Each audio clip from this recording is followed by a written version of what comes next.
الشيطان الرجيم بسم الله الرحمن الرحيم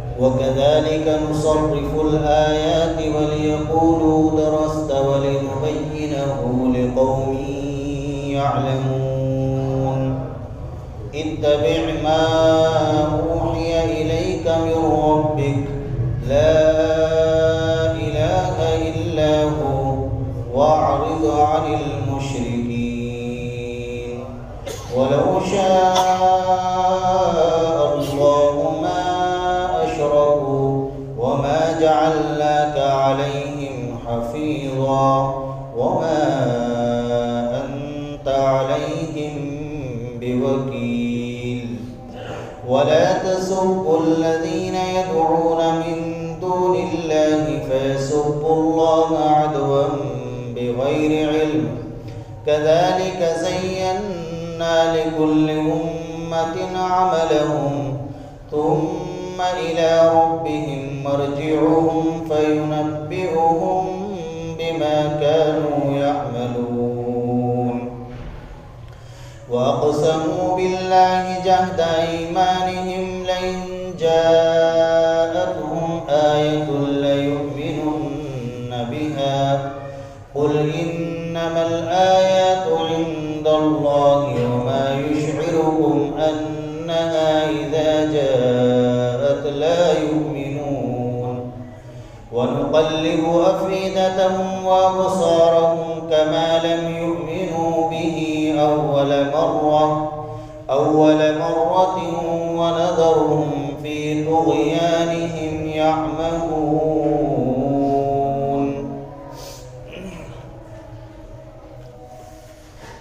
اور اسی طرح ہم احکام کھول کھول کر بیان کرتے ہیں اور اس لیے تاکہ وہ لوگ کہیں کہ آپ نے کسی سے پڑھا ہے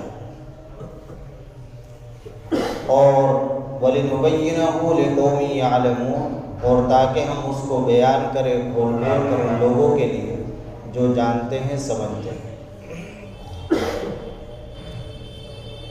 اللہ رب العزت نے اپنی قدرت کی نشانیاں اور ایسے ہی رسالت کے دلائل توحید کے دلائل اللہ نے خوب کھول کھول کر واضح انداز سے بیان کیے. اللہ کی قدرت کی نشانیاں آئی کہ اللہ تعالیٰ نے درخت پیدا فرمائے, اللہ نے پھل پیدا فرمائے, پھلوں کے ذائقے اللہ نے رکھے. پھل جب آتا ہے اس وقت اس کا ذائقہ الگ ہوتا ہے, جب وہ پک جاتا ہے اس کا ذائقہ الگ ہوتا ہے. تو اللہ نے یہ سب چیزیں کھول کھول کر بیان فرمائی. جب نبی پاک صلی اللہ علیہ وسلم اس طرح کی چیزیں لوگوں کے سامنے بیان کرتے تھے تو کفار و مشرکین یہ کہا کرتے تھے کہ آپ نے یہ مضامین کسی سے پڑھ رکھے ہیں, بجائے اس کے کہ آپ پر ایمان لے آتے. آپ کہیں پڑھے نہیں ہیں, کسی مدرسے میں کسی یونیورسٹی میں آپ نے تعلیم حاصل نہیں کی, آپ امی ہیں, آپ کی زبان سے اتنے اونچے مضامین نکل رہے ہیں, اتنی اونچی باتیں آپ کے زبان سے نکل رہی ہے, تو ان پر تو ایمان لے آنا چاہیے تھا. لیکن بجائے ایمان لانے کے وہ لوگ مشرکین یوں کہتے تھے کہ آپ نے یہ مضامین کسی سے سیکھ رکھے ہیں اور آپ یہ بیان کر رہے ہیں. اللہ اسی کو بیان فرما رہے ہیں. اور اللہ پاک نے مضامین کو کھول کھول کر بیان کرنے کی ایک وجہ یہ بیان فرمائی کہ تاکہ لوگ اچھی طرح جان لیں, سمجھ لیں.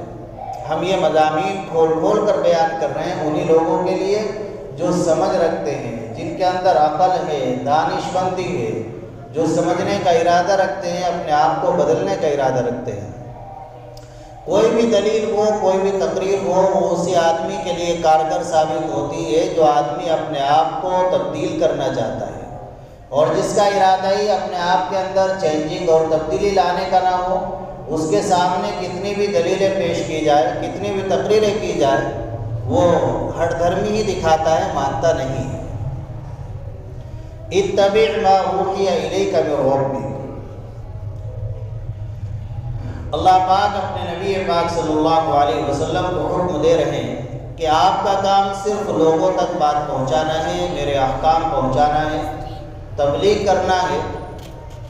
آپ کو تبلیغ کا اجر و ثواب مل جائے گا، کوئی مانے نہ مانے، آپ خود اس کا اتباع کیجیے جو آپ کی طرف آپ کے رب کی جانب سے وحی کی جاتی ہے۔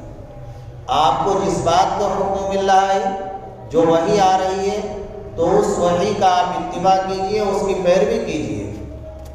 لا الہ الا ہو، اللہ کے سوا کوئی معبود نہیں ہے، صرف اللہ ہی معبود ہے۔ وَأَعْرِضْ عَنِ الْمُشْرِكِينَ، اور شرک کرنے والوں سے روگردانی کیجیے، شرک کرنے والوں سے دور رہیے۔ وَلَوْ شَاءَ اللَّهُ مَا أَشْرَكُوا وَمَا جَعَلْنَاكَ عَلَيْهِمْ حَفِيظًا وَمَا أَنْتَ عَلَيْهِمْ بِوَكِيلٍ، اور اگر اللہ چاہتے تو یہ شرک نہ کرتے، اور ہم نے آپ کو ان پر نگہبان نہیں بنایا ہے، اور نہ ہی آپ ان پر داروغہ ہیں، ان کے وکیل ہیں۔ اس آیت شریفہ کا مطلب یہ ہے کہ اللہ پاک نے ان کے سامنے تمام دلائل کھول کھول کر بیان کر دیے، اپنی وحدانیت کے دلائل بھی، رسالت کے دلائل بھی، لیکن اس کے باوجود بھی یہ لوگ سرکشی پر اترے رہے۔ اللہ نے ان کو اختیار دیا کہ اپنے عقل کو استعمال کریں اور اللہ کو ایک مانیں اور نبی پاک صلی اللہ علیہ وسلم کی رسالت کا اقرار کریں، لیکن اس کے باوجود بھی یہ لوگ اپنی حرکتوں سے باز نہیں آ رہے ہیں اور اپنی سرکشی پر جمے ہوئے ہیں، ہٹ دھرمی پر اترے ہوئے ہیں، طرح طرح کے الٹے سیدھے مطالبات کر رہے ہیں۔ تو اس لیے آپ ان کی پرواہ نہ کیجیے، ہم نے آپ کو ان پر نگراں نہیں بنایا ہے۔ یعنی اگر یہ سرکشی میں جا رہے ہیں، غلط راہ پر جا رہے ہیں، تو آپ کا کام سمجھانا تھا، آپ نے سمجھا دیا، آپ سے اس سلسلے میں کوئی سوال نہیں کیا جائے گا۔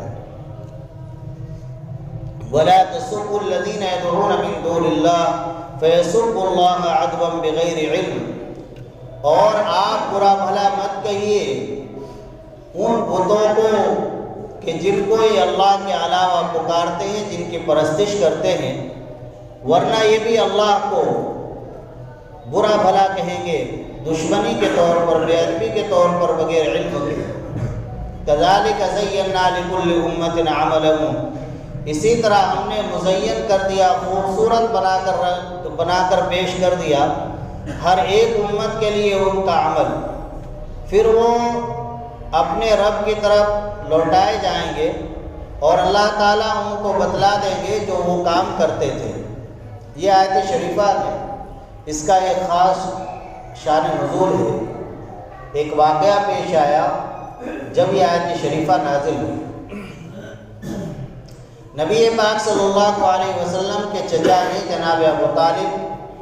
آپ جانتے ہیں کہ جناب ابو طالب یہ حضرت نبی کریم صلی اللہ علیہ وسلم سے صرف محبت ہی نہیں، بلکہ محبت کے ساتھ ساتھ ان کے دل میں آپ کی عظمت بھی تھی، محبت بھی تھی، اور محبت کے ساتھ ساتھ آپ کی عظمت بھی بہت زیادہ تھی۔ اتنی عظمت تھی کہ ان کے ہوتے ہوئے کوئی آپ کا بال پیکا کر دے، کسی کی ہمت نہیں تھی، آپ کے لیے اپنا سب کچھ قربان کرنے کے لیے تیار تھے۔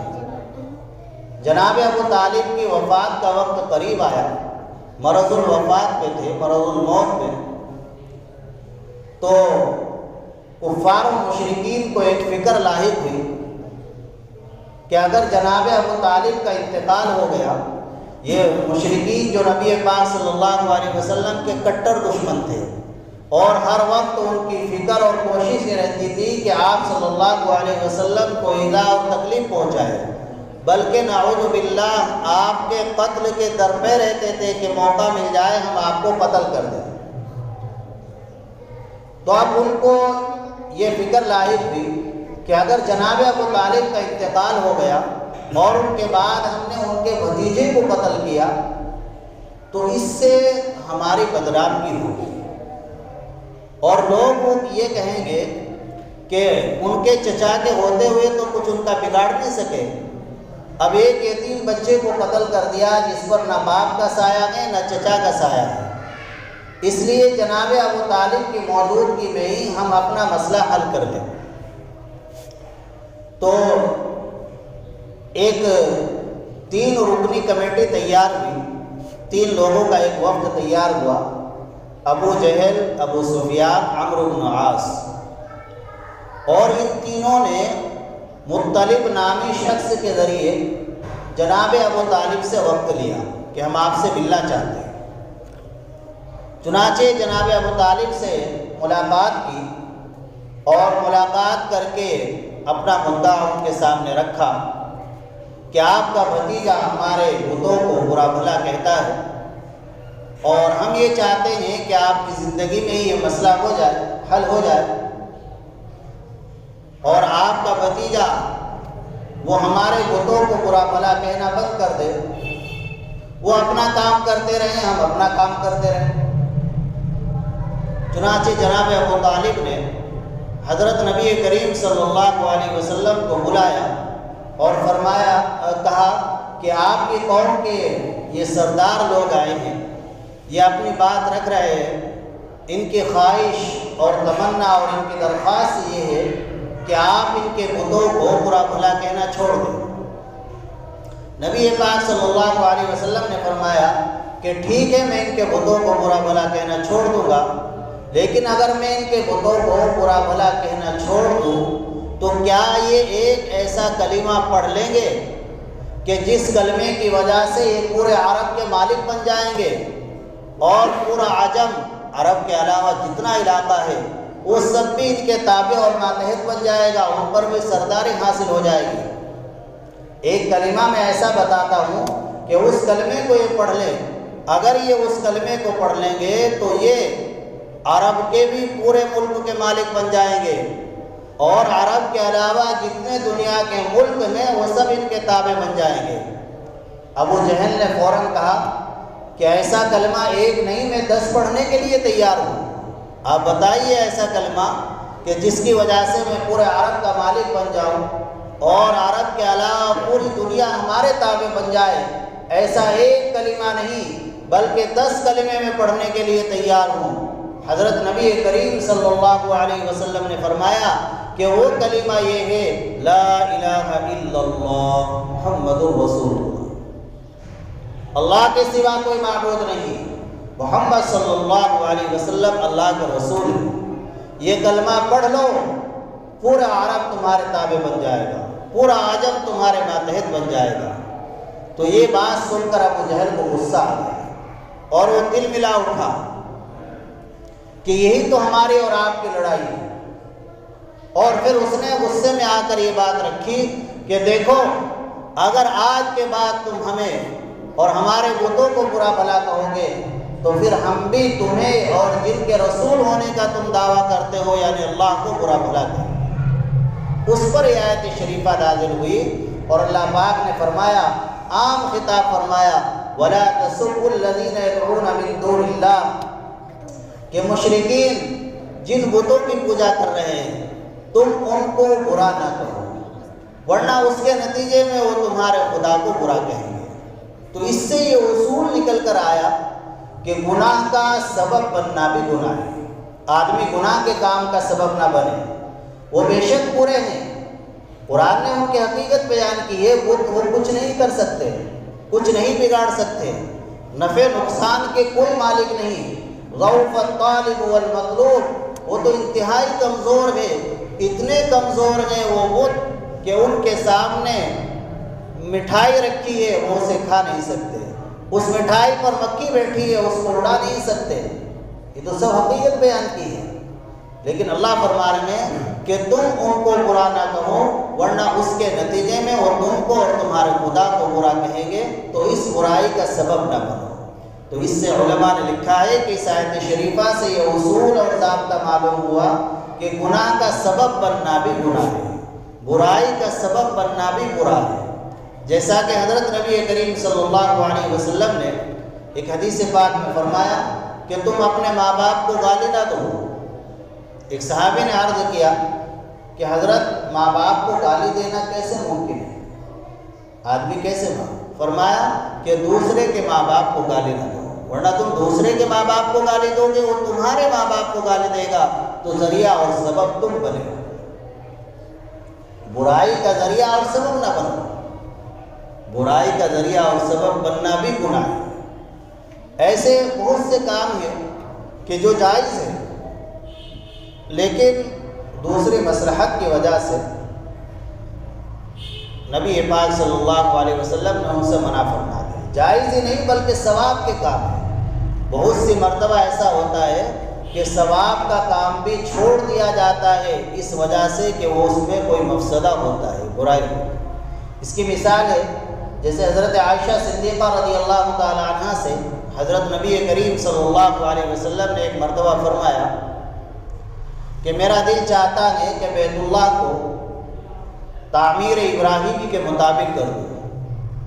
یہ بیت اللہ جو حتیم غیر مسقف، جس پر چھت نہیں ہے، جو حصہ ہے دیوار ہوئی ہوئی، وہ بھی بیت اللہ ہی کا حصہ ہے۔ تو حضرت ابراہیم علیہ السلام نے جو تعمیر کی تھی تو حتیم پر بھی چھت تھی، اس پر بھی چھت تھی، وہ بھی بیت اللہ ہی کا جز تھا۔ تو میرا دل چاہتا ہے کہ ایک تو میں یہ کر دوں کہ یہ پورے کو چھاپ دوں، دوسرے بیت اللہ کا دروازہ نیچے تھا لیکن اے عائشہ تمہارے قوم نے اس کو اوپر کر دیا تاکہ ہر شخص اس میں داخل نہ ہو سکے۔ میرا دل چاہتا ہے جیسے حضرت ابراہیم علیہ السلام کی تعمیر میں نیچے تھا بیت اللہ کا دروازہ، اسے نیچے ہی کر دوں۔ تیسری چیز یہ تھی کہ بیت اللہ کے دو دروازے تھے، ایک شرقی دوسرا غربی، ایک داخل ہونے کا دوسرا نکلنے کا، لہذا میرا دل چاہتا ہے کہ اسی طرح کر دوں۔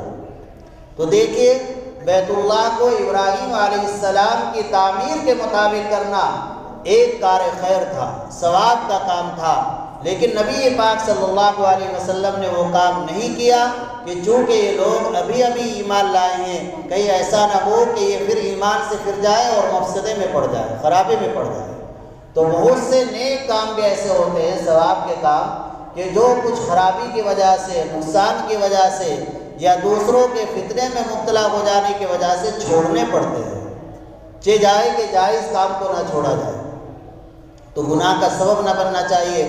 کسی کو آپ ماں بہن کی گالی دو گے تو یہ ایسا ہی ہے جیسے اپنے ماں بہن کی کو گالی دے رہے ہو، کیونکہ وہ الٹی تمہارے ماں بہن کو گالی دے گا۔ تم کسی کے معبود کو برا کہو گے تو تمہارے معبود کو برا کہے گا، اس کا ذریعہ بننا بھی جائز نہیں ہے۔ اللہ پاک فرما رہے ہیں کہ کذالک زینا لکل امۃ عملہم، جتنی بھی جماعتیں ہیں، جتنی بھی قوم ہیں، تو ہر قوم کے دل میں اپنے معبود اور اپنے عمل اور اپنے طور طریقے کی عظمت بیٹھی ہوئی ہے، وہ خوبصورت لگتا ہے۔ کافروں کو ان کا عمل اچھا لگتا ہے، بدعتیوں کو ان کا عمل اچھا لگتا ہے، اس لیے وہ اس سے توبہ نہیں کرتے۔ ثم الی ربہم مرجعہم، اب ایک سوال ہوتا ہے کہ جب یہ مشرکین کافرین ناحق ہے، غلطی پر ہے، شرک میں مبتلا ہے، پھر ان کو سزا کیوں نہیں دی جاتی؟ اللہ فرماتے ہیں کہ سزا کی جگہ دنیا نہیں ہے، سزا کی جگہ آخرت ہے۔ پھر ان کو ان کے رب کی طرف لوٹایا جائے گا اور وہاں اللہ ان کو بتلا دیں گے کہ وہ کیا کام کر کے آئے ہیں، کیا وہ کرتے تھے، کیا اس کی حیثیت تھی، کیا حقیقت تھی۔ وَأَقْسَمُوا بِاللَّهِ جَهْدَ أَيْمَانِهِمْ لَئِن جَاءَتْهُمْ آيَةٌ لَّيُؤْمِنُنَّ بِهَا۔ قرآن مشرکین کی حقیقت بیان کر رہا ہے کہ انہوں نے بڑی زوردار قسمیں کھا کر یہ کہا کہ اگر ان کے پاس ان کی فرمائش کے مطابق دلیل آ گئی، معجزہ آ گیا تو یہ ایمان لے آئیں گے۔ مشرکین نبی پاک صلی اللہ علیہ وسلم سے معجزات کا مطالبہ کرتے تھے، بیجا فرمائشیں کیا کرتے تھے۔ اللہ فرما رہے ہیں کہ بڑی قسمیں کھا کھا کر کہہ رہے ہیں کہ اگر ہمارا فرمائشی معجزہ پورا ہو گیا، یہ دلیل آ گئی تو ہم ایمان لے آئیں گے۔ مسلمان بھی چاہتے تھے، بعض مسلمان بھی چاہتے تھے کہ اچھا ہی ان کی فرمائشی معجزہ پورا ہو جائے، ایمان لے آئیں۔ اللہ نے دونوں چیزوں کا جواب دیا، فرمایا کہ ایمان لانے والے نہیں ہیں۔ اگر فرشتہ بھی ان کے پاس آ جائے تب بھی ایمان نہیں لائیں گے۔ اور جو مسلمان چاہ رہے ہیں کہ ایمان لے، یہ فرمائشی معجزہ پورا ہو جائے، اللہ نے ان کو کہہ دیا وَمَا يُشْعِرُكُمْ، تمہیں نہیں پتہ ان کی حقیقت کا، ان کی سرکشی کا، ان کی حالت کا ہمیں پتہ ہے۔ اتنے بڑے بڑے معجزات دیکھ کر یہ ایمان نہیں لائے۔ معجزات تو اللہ کے قبضے میں ہیں۔ نبی پاک صلی اللہ علیہ وسلم، کسی نبی کو اللہ جو چاہے معجزہ عطا فرما دے، قبضے میں اللہ کے ہیں۔ معجزات اللہ نے دکھائے ہیں، حدیث شریف میں ہیں۔ حضرت نبی پاک صلی اللہ علیہ وسلم تشریف لے جا رہے ہیں، ایک اعرابی مشرک ملتا ہے، آپ علیہ الصلوۃ والسلام نے اس کو دعوت دی کہ اللہ کو ایک مان لے اور مجھے اللہ کا رسول مان لے۔ اشہد ان لا الہ الا اللہ واشہد ان محمد رسول اللہ، یہ پڑھ لے۔ تو اس اعرابی نے، مشرکین نے کہا کہ آپ کے پاس اس پر دلیل کیا ہے؟ آپ جو کہہ رہے ہیں کہ اللہ ایک ہے اور میں اللہ کا رسول ہوں، تو اس پر آپ کے پاس دلیل کیا ہے؟ کون آپ کی اس بات کی گواہی دیتا ہے؟ نبی پاک صلی اللہ علیہ وسلم نے ایک درخت کی طرف اشارہ فرمایا، اور وہ درخت اپنی جگہ سے چلتا ہوا ہے اور کلمہ پڑھا، لا الہ الا اللہ محمد رسول اللہ، اشہد ان لا الہ الا اللہ واشہد ان محمد۔ کتنا بڑا معجزہ! وہ اعرابی فوراً ایمان لے آیا اور اپنے قبیلے میں جا کر اعلان کیا۔ کس قدر آپ علیہ الصلوۃ والسلام کے معجزات تو بے شمار۔ چاند کی طرف اشارہ کیا، چاند کے 2 ٹکڑے ہو گئے، تو اور کیا معجزات چاہیے؟ تو اللہ فرما رہے ہیں وَأَقْسَمُوا بِاللَّهِ جَهْدَ أَيْمَانِهِمْ لَئِن جَاءَتْهُمْ آيَةٌ لَيُؤْمِنُنَّ بِهَا، کہ لوگ اللہ کی قسمیں کھا کر بڑے زور سے کہہ رہے ہیں کہ اگر ان کے پاس ان کے فرمائشی معجزات آ گئے تو ایمان لے آئیں گے۔ آپ فرما دیجئے کہ معجزات تو اللہ کے قبضے میں ہیں، اللہ کے پاس ہے۔ وَمَا يُشْعِرُكُمْ أَنَّهَا إِذَا جَاءَتْ لَا يُؤْمِنُونَ، اور اے مسلمانوں تم کو پتہ نہیں اگر ان کے پاس معجزات آ بھی گئے تب بھی یہ ایمان نہیں لائیں گے، یہ ایمان لانے والے نہیں ہیں۔ وَنُقَلِّبُ أَفْئِدَتَهُمْ وَأَبْصَارَهُمْ كَمَا لَمْ يُؤْمِنُوا بِهِ أَوَّلَ مَرَّةٍ وَنَذَرُهُمْ فِي طُغْيَانِهِمْ يَعْمَهُونَ، ہم الٹ دیں گے ان کے دل اور ان کے آنکھیں جیسا کہ ایمان نہیں لائے نشانیوں پر پہلی مرتبہ، جیسے پہلی مرتبہ ایمان نہیں لائے اب بھی ایمان لانے والے نہیں ہیں، یہ تو اپنی سرکشی میں ہی بھٹکتے رہیں گے۔ وَنَذَرُهُمْ فِي طُغْيَانِهِمْ يَعْمَهُونَ، یہ سرکشی میں ہی رہیں گے۔ اللہ نے ایمان سے نوازا ہے تو ایمان کی قدر کرنی چاہیے۔ گناہ ہو جائے اس سے انسان اللہ سے فوراً معافی مانگ لے، توبہ کرے، استغفار کرے۔ قرآن نے معافی کا ایک مضمون بیان کیا، وَاعْفُ عَنَّا وَاغْفِرْ لَنَا وَارْحَمْنَا أَنْتَ مَوْلَانَا فَانْصُرْنَا عَلَى الْقَوْمِ الْكَافِرِينَ، یہ بڑے ہی کام کا معافی کا مضمون ہے۔ اس کی تفسیر کی علامہ آلوسی رحمۃ اللہ علیہ نے، وَاعْفُ عَنَّا، وَاعْفُ عَنَّا کے معنی لکھے اُمْحُ آثَارَ ذُنُوبِنَا، اے اللہ ہمارے گناہوں کے نشانات کو مٹا دے۔ آدمی جب گناہ کرتا ہے تو اس کے گناہ پر ایک زمین گواہ بن جاتی ہے جس زمین پر اس نے گناہ کیا ہے، دوسرے اس کے اعضاء اس کے خلاف گواہی دیں گے، تیسرے کرامن کاتبین ہے، چوتھے نامہ اعمال ہے۔ لیکن جب انسان پکی سچی توبہ کر لیتا ہے، حضرت تھانوی نور اللہ مرقدہ نے ایک حدیث شریف نقل فرمائی ہے، التشرف فی احادیث التصوف نامی کتاب میں، اذا تاب العبد انصى الله الحفظہ، کہ جب اللہ بندہ توبہ کر لیتا ہے تو اللہ تعالیٰ فرشتوں کو بھی اس کے گناہ بھلا دیتے ہیں، وجواریہ اور اس کے اعضاء کو بھی بھلا دیتے ہیں۔ جب توبہ کر لی تو ہاتھ، پیر، آنکھیں، کان سب بھول جاتے ہیں۔ وَمَعَالِمُهُ مِنَ الْأَرْضِ، اور زمین کے جس حصے پر گناہ کیا ہے اللہ وہاں سے بھی نشان کو ختم کر دیتے ہیں۔ پھر وہ اللہ سے اس حال میں ملتا ہے کہ اس کے خلاف کوئی گواہی دینے والا نہیں ہوتا۔ کتنے بڑے اللہ رحیم ہیں۔ دنیا میں ہم اور آپ دیکھتے ہیں اگر کوئی سلطنت، کوئی بادشاہ، کوئی حکومت کسی کو معاف بھی کرتا ہے تو اس کی فائلیں ریکارڈ میں رکھی جاتی ہیں، اسے ڈر رہتا ہے۔ تھانے میں بھی اگر کوئی فیصلہ ہو گیا تب بھی وہ فائل رکھی ہوئی ہے، کبھی بھی کچھ بھی ہو سکتا ہے۔ لیکن اللہ کے ایسا نہیں ہوتا کہ کسی کو معاف کر دیا تو اس کی فائلیں جلا دی گئی ہو، ریکارڈ ختم کر دیا گیا ہو۔ یہ تو اللہ کی رحمت اور اللہ کی ستاری کہ اللہ پاک جب معاف فرما دیتے ہیں، بندہ توبہ کر لیتا ہے تو اس کی فائلوں کو بھی جلا دیتے ہیں، ختم کر دیتے ہیں۔ اس قدر رحیم ہے اللہ۔ آدمی کوشش کرے، ہمت کرے ایک تو کہ گناہ کو چھوڑے، اللہ سے مانگتا بھی رہے یا اللہ مجھے ہمت عطا فرما گناہوں کے چھوڑنے کی۔ اور تیسری چیز ہے بزرگوں سے بھی دعا کراتا رہے، ان سے تعلق رکھے۔ امحو آثار ذنوبنا، اے اللہ میرے گناہوں کے نشانات کو مٹا دے۔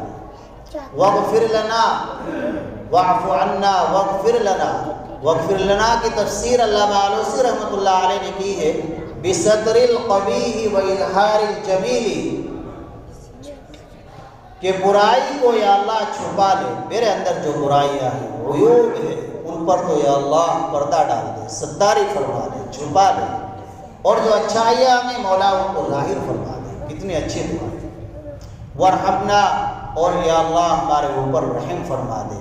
حضرت تھانوی نور اللہ مرقدہ نے رحمت کے 4 معنی لکھے ہیں، 4 چیزیں اس میں داخل ہیں۔ آدمی رحمت اللہ سے مانگتا ہے۔ نمبر 1 توفیق طاعات، یا اللہ نیک کاموں کی توفیق عطا فرما۔ فراخی معیشت، یا اللہ رزق میں خوب برکت عطا فرما، روزی روزگار اچھا عطا فرما۔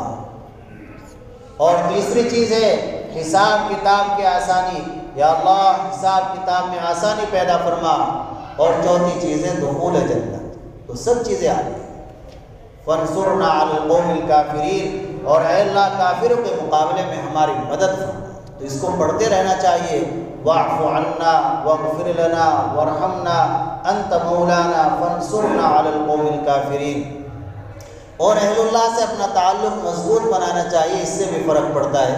پہلے بھی غالباً سنا ہے، حضرت ابراہیم بن ادہم رحمہ اللہ ایک مرتبہ تشریف لے جا رہے تھے، راستے میں دیکھا ایک شرابی پڑا ہوا ہے اور گندگی سے نالے میں پڑا ہوا ہے، گندگی سے لت پت ہے۔ حضرت ابراہیم بن ادہم رحمہ اللہ نے اس کو اٹھایا اور اس کا چہرہ دھلا۔ جیسے ہی اس کا چہرہ دھلا، اس نے آنکھ کھولی تو دیکھا کہ وقت کا ولی ابراہیم بن ادہم میرا چہرہ دھو رہا ہے، تو بڑا نادم اور شرمندہ ہوا اور دل میں اللہ سے توبہ کر لیا، اللہ آج کے بعد یہ کام کبھی نہیں کرتا۔ رات میں حضرت ابراہیم بن ادہم رحمہ اللہ کو دکھایا گیا کہ جس بندے کا آپ نے چہرہ دھلا ہے، جس شرابی کا، اس کا نام اللہ کے ولیوں کی فہرست میں آ رہا ہے۔ تو حضرت ابراہیم بن ادہم رحمہ اللہ کو بڑی حیرت ہوئی اور انہوں نے معلوم کیا کہ اللہ پاک ایک بندہ شرابی، آج ہی شاید اس نے توبہ کی ہو اور آج ہی اس کا نام اللہ کے ولیوں کی فہرست میں آ گیا۔ بڑے حیرت کی بات۔ تو اللہ کی طرف سے انعام ہوا، جواب آیا کہ غسلت وجهه لاجلی فغسلت قلبه لاجلی، آپ نے اس کا چہرہ میری وجہ سے دھلا، میں نے تمہاری وجہ سے اس کا دل دھل دیا۔ تو اللہ والوں کی نظر بڑے کام کرتی ہے۔ ایک عالم تھے، ایک اللہ والے سے بیعت تھے، ایک مرتبہ آ کر عرض کیا کہ حضرت اب ذکر کرنے میں لذت نہیں آتی، مزہ نہیں آ رہا ہے ذکر کرنے میں۔ تو انہوں نے، بزرگ نے فرمایا کہ آپ کے اندر تکبر پیدا ہو گیا، بڑائی پیدا ہو گیا۔ عالم صاحب نے عرض کیا کہ حضرت علاج بتائیے، علاج کریں۔ فرمایا کہ علاج یہ ہے اس غرور کا، تکبر کا، کہ آپ ایک ٹوکرا اخروٹ کا لے کر ایسی جگہ چلے جاؤ جہاں بچے خوب ہوں اور جا کر اعلان کرو کہ جو میرے سر پر ایک تھپڑ مارے گا اسے 5 اخروٹ ملے گا۔ چنانچہ ان بزرگ کے کہنے کے مطابق فوراً یہ کام کیا۔ اب بچے تو بچے ہوتے ہیں، کھیل بنا لیا بچوں نے، ادھر وہ ٹوکرا خالی ہوا، ادھر غرور کا، تکبر کا ٹوکرا بھی خالی ہو گیا۔ پھر آئے اپنے استاد شیخ کے پاس اور عرض کیا کہ جی میں نے یہ کام کر لیا۔ فرمایا کہ اب اللہ کہو، اب کرو ذکر۔ تو جیسے ہی اللہ کہا تو آسمان سے لے کر زمین تک روشنی بھر گئی اور ایسی لذت اور مٹھاس پیدا ہو گیا کہ رگ رگ شہد سے زیادہ میٹھی ہو گئی۔ تو یہ اپنا علاج، بزرگوں سے تعلق۔ آج ہمارا جو ایک ماحول ہے کہ اگر اولاً تو تعلق ہی نہیں ہے اللہ سے، بزرگوں سے، اگر تعلق ہے تو بس اس کی حد ہے تعویذ تک، بس تعویذ لے لیا، پانی پڑھوا دیا، بس یہ نہیں کہ ہم اپنی اصلاح کے لیے ان کے پاس جائیں، یہ ہونا چاہیے ان سے شرعی مسائل معلوم کریں کہ مجھے زندگی کیسے گزارنی ہے، بیٹی کی شادی کرنی ہے تو کیسے کرو، جیسے وہ کہے ایسے کرو شریعت کے مطابق۔ کوئی دنیا کچھ بھی کہتی رہے، کچھ دن کہے گی اللہ کے یہاں سرخ روئی حاصل ہو جائے، اصل وہ ہے جو بھی کام کرنا ہے اللہ والوں سے علماء سے مشورہ کر کے شریعت کے مطابق کریں۔ اللہ عمل کی توفیق عطا فرمائے۔ الحمدللہ رب العالمین والصلاة والسلام علی سید الانبیاء والمرسلین وعلى آلہ وصحبہ اجمعین۔ ربنا ظلمنا انفسنا وان لم تغفر لنا وترحمنا لنكونن من الخاسرین۔ ربنا آتنا فی الدنیا حسنہ وفی الآخرۃ حسنہ وقنا عذاب النار۔